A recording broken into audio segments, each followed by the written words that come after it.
have a Husqvarna YTH2448 here that has neither a running engine nor a drive or transmission problem. And so this video is to describe how to get it back mowing again. Before I do, I want to let you know that I'm both a pastor and a Christian, and I'd love for you to check out some of my other videos, as there are a lot more important things in life than just lawnmowers and yards. So on the engine problem, the engine would crank, but it would not run.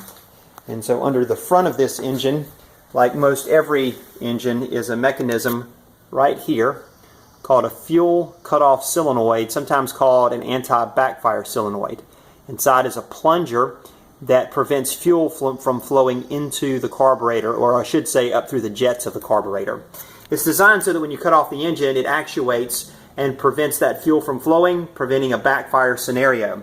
However, when it malfunctions, it often will stick closed and will prevent any fuel from flowing at any time.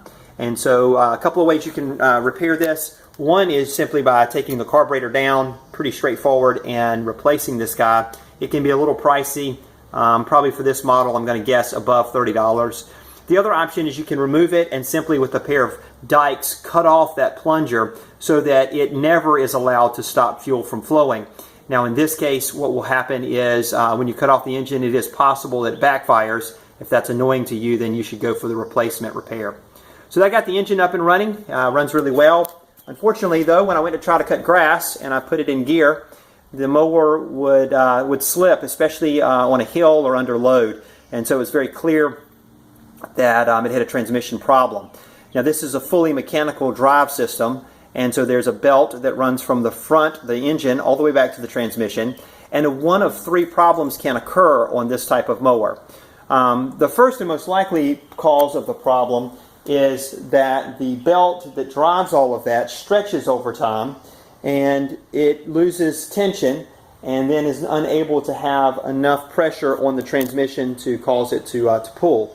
And so I replaced the belt. Unfortunately, that did not correct the problem.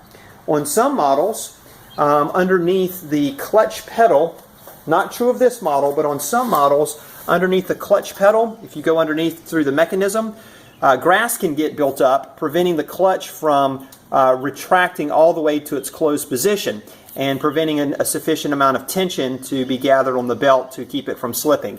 And so a second practice, check the condition of the belt. And a second is to check to make sure that the clutch is able to return to its full position. You want to go up under there and really make sure that there's no grass or dirt preventing it.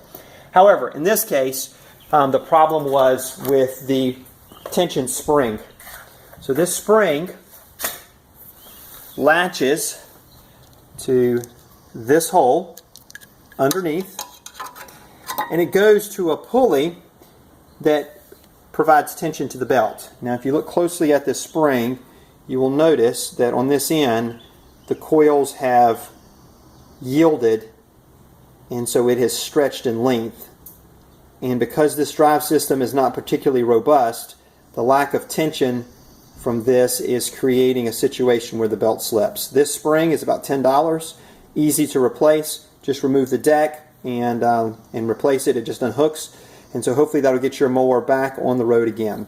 Nonetheless, hope this was helpful to you. Remember, I'm a pastor and Christian. Would love for you to check out some of my other videos. A lot more important things in life than just mowers. Take care and God bless.